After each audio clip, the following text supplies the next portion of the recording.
and welcome to part 2 of what is now going to be a two-part episode of RRN, because we're only halfway through the WhatsApp message from Zach. So, Hayley, where did we get down to? So now he's talking about doing paper rounds in the winter, getting dressed in front of the Caligas fire.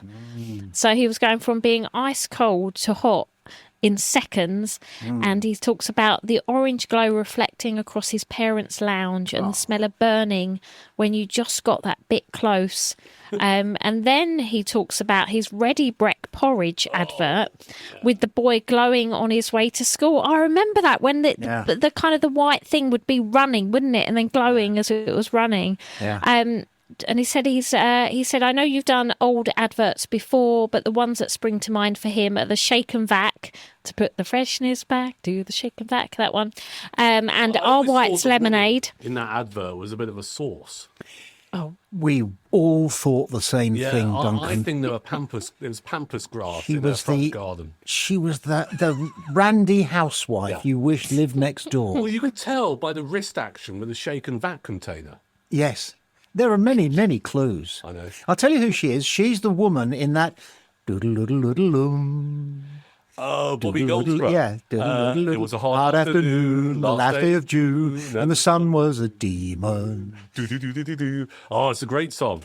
I was 17 and she was 35? 31. 31, yeah. That's the shake and vac woman. Yeah, yeah. But there was another one. We should just say, sorry to interrupt you, that's Summer the First Time by Bobby Goldsborough, which hails, just so you might be interested, a song all about a young man becoming a man for the first time on the beach.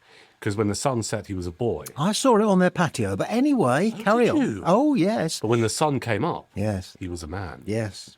Sorry. And sun came up and, beautiful song. You were saying? Lovely song. I was saying there was another ad in which we just started to get oven chips. Oh, yeah.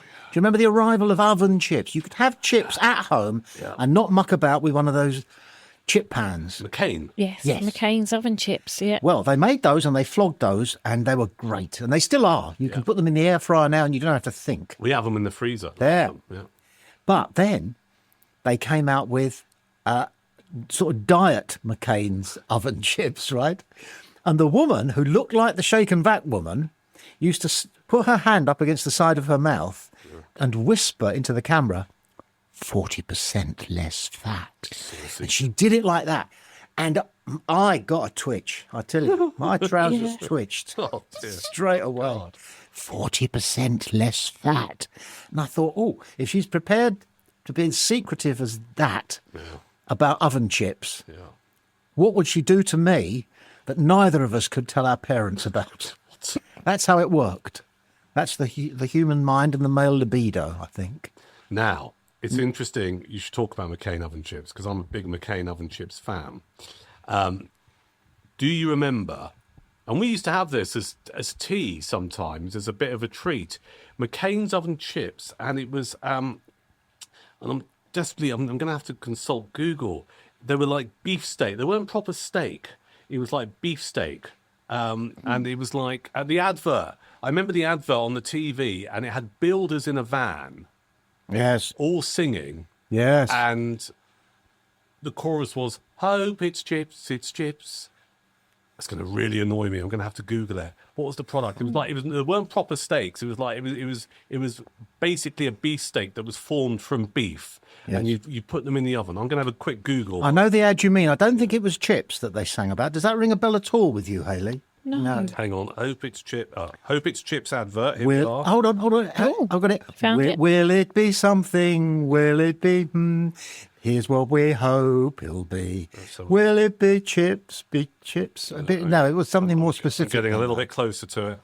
Hold on to your hollyhocks. I remember somebody saying beefy or something on one of the adverts, but I don't know if that's the same one. Really deep voice. The Hope It's Chips lyrics are from a famous 1980s Bird's Eye Steakhouse Grills advert. That's what I was looking for. Steakhouse. Featuring a musical jury singing about dinner possibilities. The song features the iconic lines, Will it be chips or jacket spuds? Will it be salad or frozen peas? Will it be mushrooms, fried onion rings? You will have to wait and see. Hope it's chips, it's chips. Gypsies. And it was all sung by a load of lads in the back of a builder's van. When I used to drive back to the south coast from a place where I was working in between London and the south coast, I used to set off at 4 o'clock in the afternoon, as did almost every working man's van in the country, because they start at 8 and they finish at 4. And they would tailgate you all the way down the A3 because they were desperate to get home for their fish fingers. And I got it. I understood that. They wanted to leave their working day behind them. And they wanted to and they wanted my little car get out of the way because they're on a mission, which is to get home and get their feet under the table as quick as possible. Yeah. You know, and you could just see it in their faces. Get out of the way. I'm going home for tea. A hot meal. None of your sandwiches. Yeah. Coca-Cola and crisps. The other staple of the working person. Yeah, I find myself, it's really funny how the older you get, maybe it's not funny, maybe it's natural, that your tastes go full circle or become more basic. And what I mean by that is I'm in my nudging my mid-50s. And sometimes all I want is stuff that I was eating when I was a kid. And I don't know if that is a natural progression or a natural thing that happens as you go through time. And that can go from just having a plain packet of ready salted crisps or craving a bag of crisps that used to come with a little blue bag of salt that you used to add yourself. Oh, yes, I remember those. Which was Smith's, I think. And I never used to add the salt because I used to like them as they were. And I just, increasingly, the older I get, I don't want fancy food. I just want well-cooked, plain food. Is that an age thing? Or am I just becoming boring? No, I think it's an age thing, because I think eventually you realise that the fancier the things are, actually, it doesn't mean they're better. It's just they are more complicated, but complicated doesn't mean better. You know, like when you first start earning a little bit of money and you can go from having fast food to actually going to a proper sit-down restaurant, right? And you go to them like, I don't know, those nice fish restaurants in Covent Garden, like Jay Sheiky's or whatever. And they're very exciting when you first go because you're like, oh, and you can tell your friends about it. But I'm of that age now where actually I'm just happy to go home and have beans on toast, to be honest. Cheese. Like, with cheese. Yeah, I'd rather spend more money now on this sounds bad, doesn't it? I'm going to sound like an alcoholic now. I'd rather spend more money on a really good bottle of wine in a You pub. won't in this company. No, that's true. So I would rather spend a really nice amount of money on a nice bottle of wine in a pub and have a nice chat with my friends for a couple of hours rather than go for a really expensive meal. That's that feels a little bit formal, and you always feel like if you raise your voice too much or have a laugh, everyone's going to turn around and look at you like you're in a library or something, you know? Yes. We've talked about this in the past, Tom, haven't we? That actually you and I think, if I've understood it correctly, have a shared aversion to going to someone's house for dinner or a dinner party. And actually all you really want is for someone to go, why don't you come round? We'll open up a couple of bottles and we'll go to the fish and chip shop. That's all you want. Yes. Well, I entertained the program controller of a radio station that had hired me, him and his wife, because I used to work with her at LBC, and he was the program controller of Southern Sound, and we lived 400 yards apart, so it just made sense. So I invited them round for a drink, and I was very specific. Would you like to come round and have a drink? Yeah. And they arrived. He was in a suit. Oh. A suit. Oh, dear. Come round my house for a can of beer, and he's got a suit on. And she, lovely people, Barbara, was also in a two-piece, and she'd done her hair. Shiny shoes. That's not good. And so I poured them a glass of something, and then I topped them up, and then I brought in a bowl of nuts, right, and put it on the table between them, all right? Yeah. And they grabbed the nuts, and I think at some point they said to each other, we're not getting any food here. And they could not believe it. So when they left, Barbara made this, it was quite a good joke actually. She got up, she said, well, thank you very much for a lovely evening and all the drink and the nuts. And the nuts. And I knew exactly what she meant because they would have to go and get a KFC on the way home. Yeah. But no, I don't do dinner parties. Hayley, I'm sure you do because you move in rarefied air. You're a goddess, aren't you? No, well, I used to. Now I'm like you. I'd rather just happier to just get a Chinese. Still invite people round for dinner because I'm one of those people. I'm a bit of a lightweight. So if I'm drinking alcohol, I do need to eat something a little bit more substantial than a packet of nuts. Yeah. But I won't. We rarely cook for people now. Now we say, do you like Chinese? Great, we'll get a Chinese. It's just so much easier because it takes the pressure off. Because otherwise, you as a host don't relax. Because No. even once you've served the food, you think, oh, I've got all that washing up to do. And do I need to make dessert? Do people want coffee? Do people Make want sure tea? everybody's enjoying themselves, and then And It's now I'm not exhausting. being funny, but this might be a bit controversial, but who cares? 30 years ago, you said to somebody, come round for dinner, that would be it. End of conversation. Now you have to say to people, are you gluten intolerant? Are you vegan? Do you like meat? There's probably about 10 questions you need to ask before you can actually go to the shops and buy the food that you intend to cook. So that's probably another reason why we don't do it so often now, is because it's just too complicated. It is. We went through a stage in our house where there were 5 people. I used to cook, and I used to have to cook 5 different meals. Oh, really? Really, 5 different meals. Yeah. Because everybody I don't had have the different temperament needs. for that. Some people were losing weight. Some people were training to beef up. Some people Nightmare. wouldn't eat meat but would eat fish. Some people wouldn't eat meat or fish. And on it went. Eggs? And Did you get away with just doing eggs for everyone? No, because some people don't eat eggs.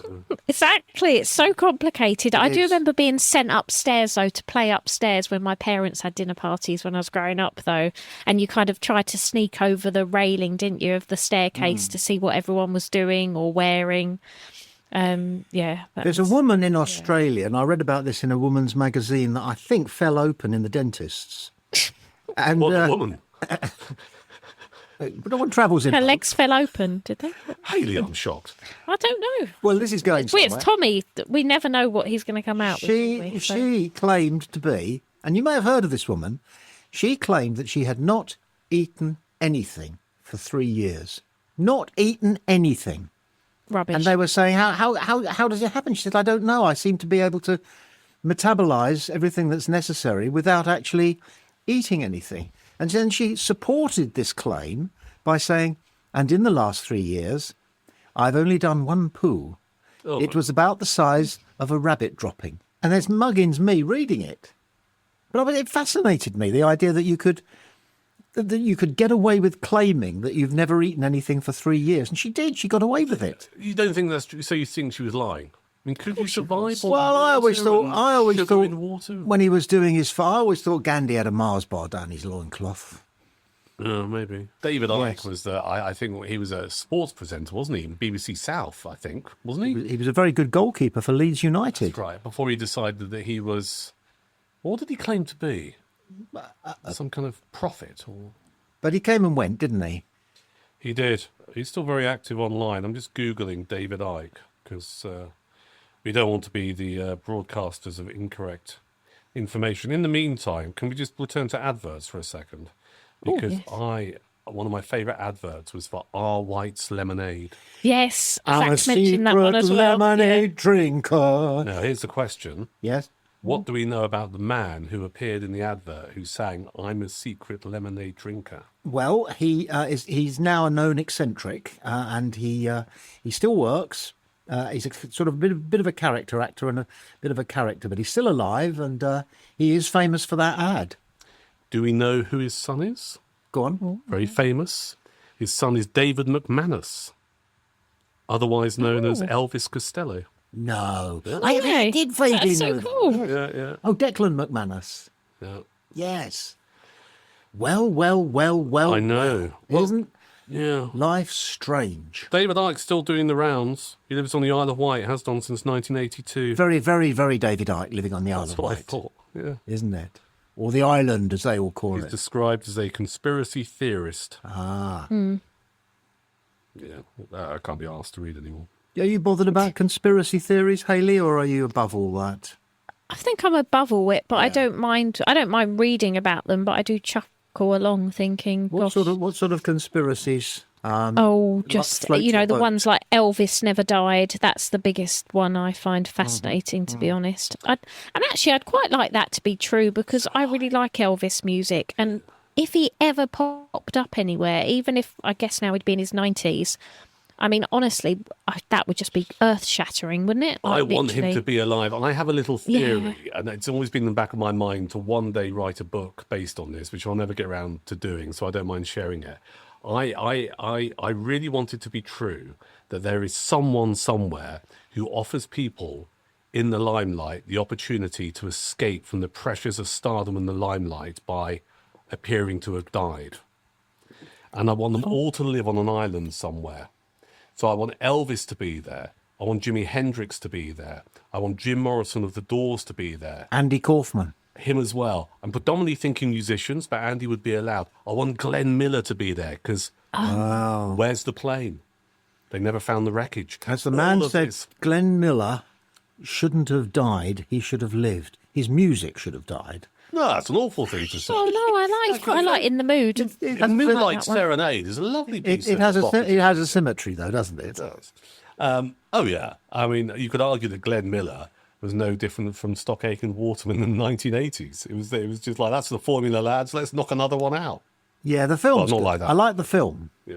Yes. Yeah. String of pearls. But I just love the idea that there might be this island somewhere where you just have all of Yeah. these musicians, you know, including Kurt Cobain from Nirvana, Yeah. and anyone else who's decided to shuffle off this mortal coil. And actually, they're all alive. They just didn't want to be part of that scene anymore. I'm just sort of thinking it through. Would they have to fend for themselves? No. Oh, they'd have luxury apartments and things. Yeah. Oh, right. Cocktails at 6. Glenn, Yes. where are you? Got your But you Negroni see, ready. they would need the black ball, wouldn't they? Because if the committee came to them and said, "Guess who wants to die? Can he come?" You know, I'm thinking of No, I regret.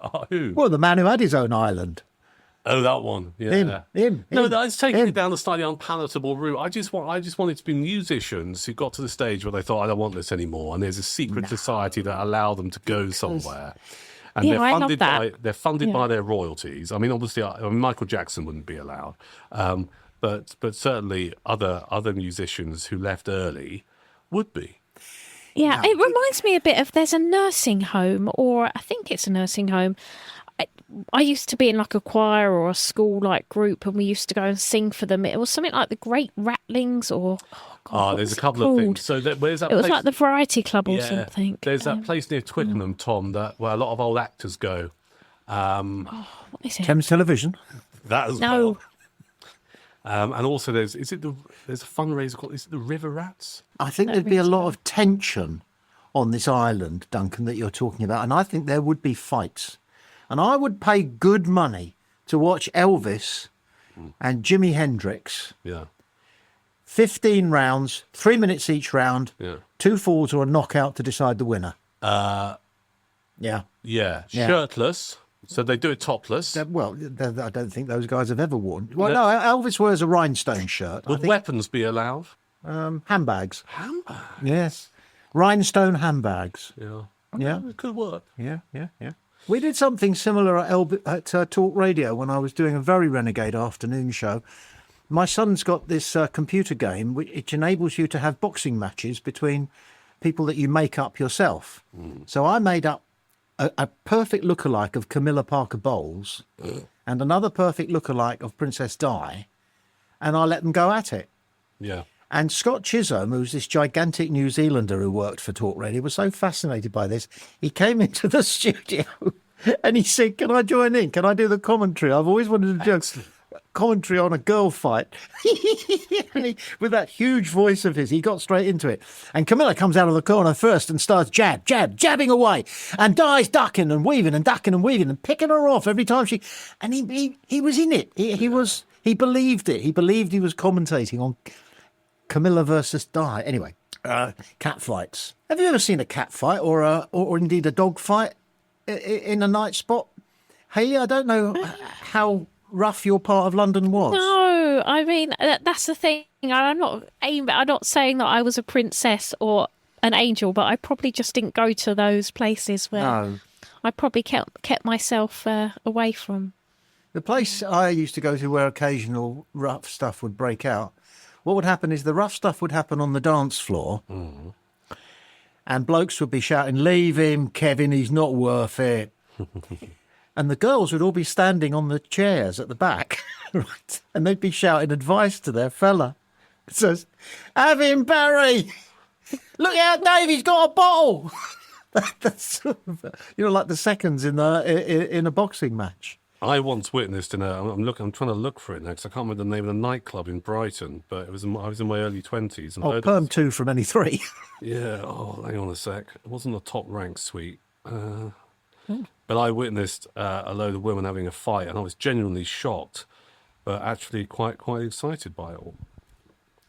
So when they take their stilettos off and start using those as weapons, Lovely. It's It just sounds funny. How can anyone take any of that seriously? I would just start laughing, I think. Drink was taken, I suspect.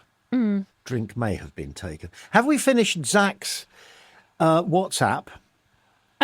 Really, apart from we just didn't cover a finger of fudge, which was another one of his lovely adverts. Finger of fudge is just enough to give your kids a treat. The finger of fudge is just enough. It's very nice to eat. Oh, and Cadbury's Roses. Thank you very much. Thank you very much. Did they sing that to Cadbury's Yes. Roses? Yeah, don't you remember that one? I wonder if Paul McCartney's brother got any of the royalties from that. He must have got payoff for that, I would have thought. Didn't he write The Aintree Iron, Mike McGear? I don't know. And the other two guys were poets, weren't they? Oh, Roger McGough. Roger McGough. So that was Scaffold, wasn't it? Yes. Was it the Scaffold. Yes. Lily the Pink. Yes. Oh, yes, I love that song. Roger McGough tells a story that one of his poems was used by an examining board as an O-level exam. And he objected to this. He said, "I did not write poetry that young men and women should be tortured with exams." But they said, "Tough. We bought it and we're using it." So the story goes, and I don't believe it, but I want to. He went up to Newcastle where this was going on, and he took it. He took the exam on his own poem. Brilliant. And he got an F. Even better. He got an F because it was about people. Look at the symmetry here. The poem was about people washed up on a desert island and how they got on, right? And there were 5 of them. Yeah. And there were 4 men and a woman. And the men each had a verse about themselves, extolling their personalities and their contribution. Yeah. But after every verse was a line, and the woman ... So this was meant to be about the fact that women can become invisible. And he said in answer, because it said, one of the questions was, who is the most interesting person on the island? And Roger McGough wrote, the woman, because she has 3 dots. And apparently the examiner just put a cross against it. Wrong. But he'd written the poem himself. That's really entertaining. Yeah. Wow. It is interesting. Interesting. Now, we need to, I think, one more silly memory. Oh, a finger of fudge. I just want to go there for a second. That was one of those ads that transcended the product, wasn't it? And I think we've kind of done quite a bit of that. The ads that transcend the product, because our White's lemonade is delicious. Yes. But the ad It's iconic. more than delicious. Ad is better. Yeah. Yeah. Yeah. And we all know that he doesn't drink our White's lemonade in the middle of the night when he goes down to the fridge. Well, not at that age. Polishing off that bottle of Chardonnay. Yeah. Of course. Yeah. Not at that age. No. Yeah, I always wondered that actually. Like in the middle of the night, the last thing you're going to do is fancy lemonade. It's just not something you crave, is it, at 3 o'clock Well, in the it morning? depends. If you've had a Chinese and it's You get thirsty, don't you? loaded with MSG. Yes. Then you probably would be thinking, I'll swing anything that's in the fridge. I'll have that, that bottle of Oh my white. gosh. Yeah. And ditto, if you've had an Indian and it was a bit spicy, you might feel the same. But you see, I've always marvelled looking at that bloke who probably looks like he's in his mid-50s. I can tell you that most blokes won't be wanting to have a drink in the middle of the night because they'll be up 2 hours later having to have a pee. There's that. There's that, isn't there? But we don't want to bring logistics into an advert. It's meant to be, it's true. We should bring back, Hanging, well, obviously, birching. and that, public birching, Yeah. and then hang public service. potties. Potties. Well, they've not gone anywhere, have they? Sorry? Potties. You can still buy They potties. still exist for children. What do you Are mean for suggesting chaps? that adults I still? mean, yeah, for adults, so you don't have to go across the landing. Oh no. Oh, of course, I think they some- have them in nursing homes probably, but not for Chamber capable pots, they used to call them, adults. didn't they? And they used to empty them out the window Commodes. until the late 50s. I suppose it comes down to whether or not you're happy having a bowl of piss under your bed. Well, I mean, I'm sorry to be crass, but that's probably where it's at, isn't it? see, we're back to cuts of meat again because a woman... No, you are. woman, a woman strides into the butcher's, and she's just been to the hardware store, the ironmonger, and she's bought a chamber pot, and she puts it on the counter, and says to the butcher, "Pound a fillet," and he says, "Pound you don't." Is that slightly funny or what? It works. It works. It works. Pound a fillet. Can I just say, before we wrap this up and give the contact details, there's something we need people to do, which is, and thank you as always for taking the time to listen to this. It's great. It's great that we get messages from people like Zach and elsewhere. But there's this thing that if you are able to help us on YouTube, or rather on Apple Podcasts and Spotify, if you can rate, review, share, subscribe, that'll be really appreciated because it helps the algorithms spread the knowledge of this particular podcast that we do, all about nostalgia and retro stuff. So rate, ideally a nice rating, review, be great if it was a nice review, share it with people, and subscribe. Doesn't cost you a penny, it's harmless, it's safe and secure to do so, but if you enjoy what we do here, rate, review, share, subscribe.